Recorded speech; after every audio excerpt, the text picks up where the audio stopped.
मरहूम शहीद वली मोहम्मद इतू साहब को आज इस दुनिया फानी से गए हुए लगभग 32 साल हो गए, लेकिन 32 साल के बाद भी आज लोग उनको याद करते हैं और लोग उनको अपने दिलों में उनकी इज्जत रखते हैं।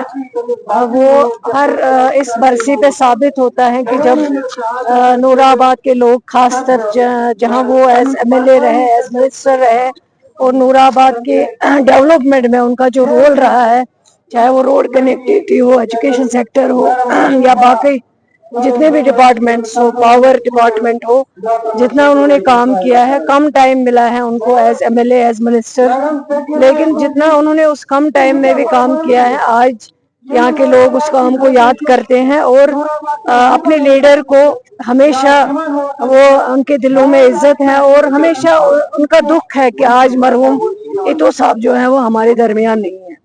तो यही कहूंगी कि आज हर दिन जब ये बरसी हम मनाते हैं तो उस वक्त हमें अपने लीडर, अपने कायद की कमी महसूस होती है कि जो उन्होंने अपना रोल निभाया एज टीचर, एज वकील, एज पॉलिटिशियन, जितना उन्होंने कंट्रीब्यूशन किया है हर सेक्टर में, चाहे वो एडवोकेट रहे हैं, उन्होंने वकालत की है और वकालत के पेशे से भी उन्होंने हजारों लोगों को फायदा पहुंचाया। इसी तरह टीचर रहे हैं, टीचर में भी उन्होंने कई बच्चों को तालीम दे दी और आज वो बच्चे बहुत बड़े ओहदों पे है। इसी तरह सियासत में आए तो उन्होंने इस दूर दराज इलाके में जहां रोड कनेक्टिविटी नहीं थी, जहां बहुत मुश्किल था और इस इलाके को डिस्ट्रिक्ट अनंतनाग होता था तब मतलब कोई मेल ही नहीं था, लेकिन मरहूम इतू साहब ने जिस कदर इस इलाके को बनाया, इसकी पहचान दे दी, चाहे वो यहाँ का रिसीविंग स्टेशन बनाना हो, चाहे वो यहाँ का रूरल डेवलपमेंट बनाना हो, चाहे वो उस टाइम प्राइमरी हेल्थ सेंटर देना हो,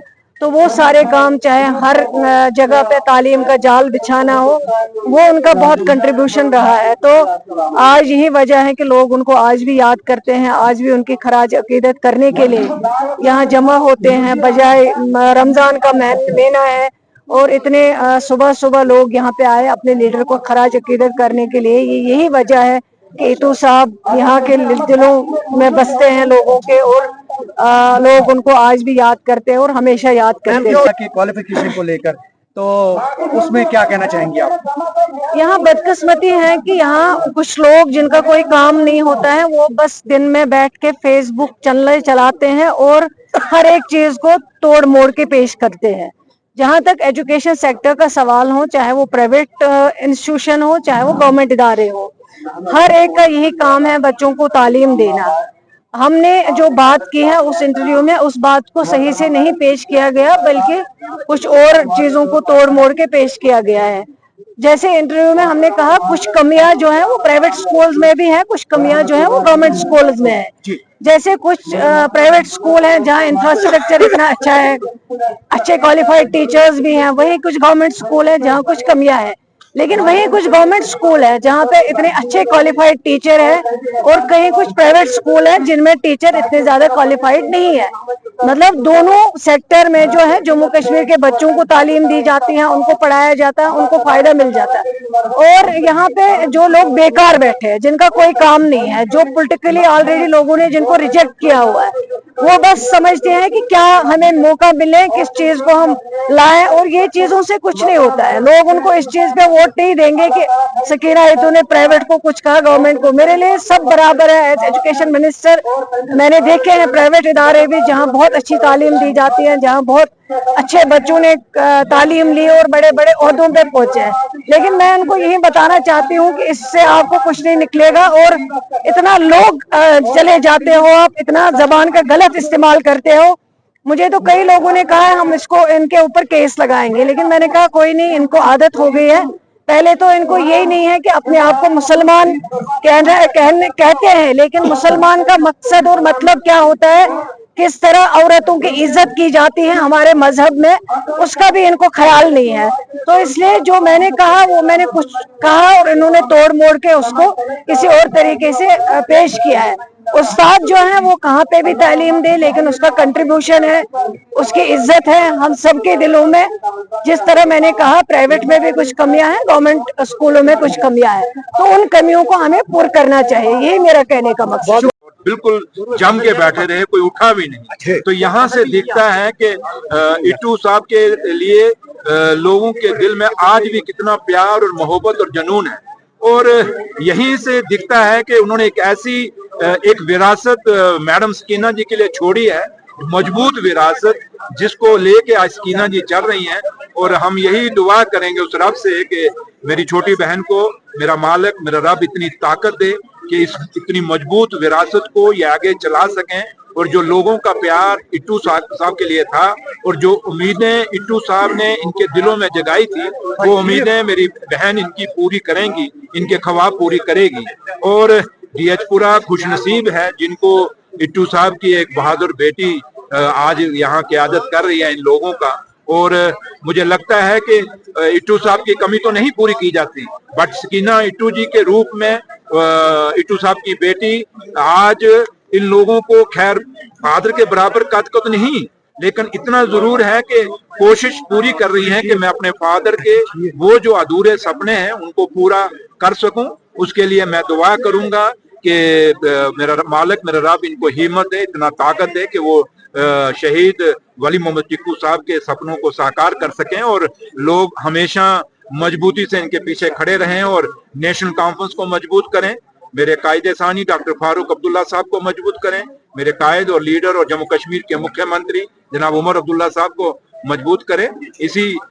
यही उम्मीद हम लोगों से भी करेंगे कि हमेशा नेशनल कॉन्फ्रेंस के पीछे एक दीवार बन के खड़े रहें। सर, पाकिस्तान में जिस तरीके से अफगानिस्तान पर अफगानिस्तान और पाकिस्तान का मैं नहीं चल रहा, पूरे देश और दुनिया में बात चल रही है। तो इसलिए जब बात आज एक ऐसा निजाम, एक ऐसा कॉन्फ्लिक्ट पूरे दुनिया में चल रहा है जिसको हम खाली हिंदुस्तान, पाकिस्तान और खाली अफगानिस्तान पे देख के नहीं देखें, आप पूरे दुनिया में देखें क्या हो रहा है। इसलिए ये बदकिस्मती है दुनिया की। और आज की जो लीडरशिप दुनिया में है उनको सोचना पड़ेगा कि क्या हम इस दुनिया को किस दिशा में लेके जा रहे हैं। इससे अच्छे तो पहले लीडर थे, जिन लीडरों ने हमेशा दुनिया को प्यार और मोहब्बत में बांध के रखा। ये कौन से नए लीडर पैदा हो गए जो आज पूरी दुनिया बिखर गई, पूरी दुनिया जंग में उतर गई। क्या जंग किसी बात की सोल्यूशन नहीं? मेरे कायदे सानी डॉक्टर फारूक अब्दुल्ला ने हमेशा कहा कि जंग किसी भी बात की सोल्यूशन नहीं है, हमेशा प्यार और मोहब्बत से रहना चाहिए। अटल बिहारी वाजपेयी ने भी कहा था कि हमेशा मोहब्बत से रहिए, आप दोस्त बदल सकते हैं, हमसाया नहीं बदल सकते। इसलिए आज आप जो ये गोली बारूद पे चल रहा है, आप देखें हालात क्या है, पूरी इकोनॉमी बिगड़ रही है, पूरी आबू हवा बिगड़ रही है, पूरा क्लाइमेट बिगड़ रहा है। इसलिए ये खाली दो देशों की बात नहीं है, आज दुनिया के अंदर क्या हालात हो रहे हैं, हमें उसके ऊपर सोचने और विचार और बात रखने की जरूरत है। ऐसे रिमूव किया गया, आपका भी एक साथी है। आपको बधाई है, मुबारक है, उनको छोड़ा गया। और हम उसमें भी कहते थे, हमारे लीडरशिप ने भी उसमें कहा था उसके साथ गलत हुआ है, नहीं होना चाहिए। एक आदमी पे आपने खाम का एक्ट लगा दिए और उसको अंदर कर दिया। वो कौन था? वो एक आम आदमी था, सोशल वर्कर था जो इन्वायरमेंट पे बात रखता था। तो आज हमें फख्र है अपनी जुडिशरी पे, देश की जुडिशरी पे, जिसने सही फैसला लिया।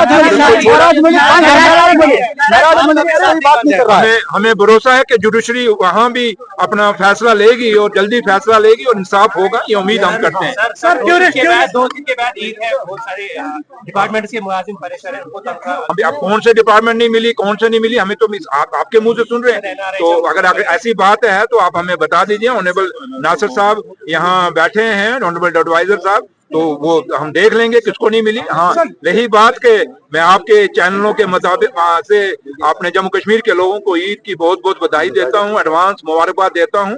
और यही दुआ करेंगे कि ये ईद खुशियां लेके आए और हमारे जम्मू कश्मीर को मजबूत करे, देश को मजबूत करे। और कल नवरात्रे शुरू हो रहे हैं, उसके लिए भी पूरे जम्मू कश्मीर को मुबारक और बधाई। और यही जम्मू कश्मीर की खूबसूरती है, कहीं ईद मनाई जाएगी, कहीं नवरात्रे मनाए जाएंगे।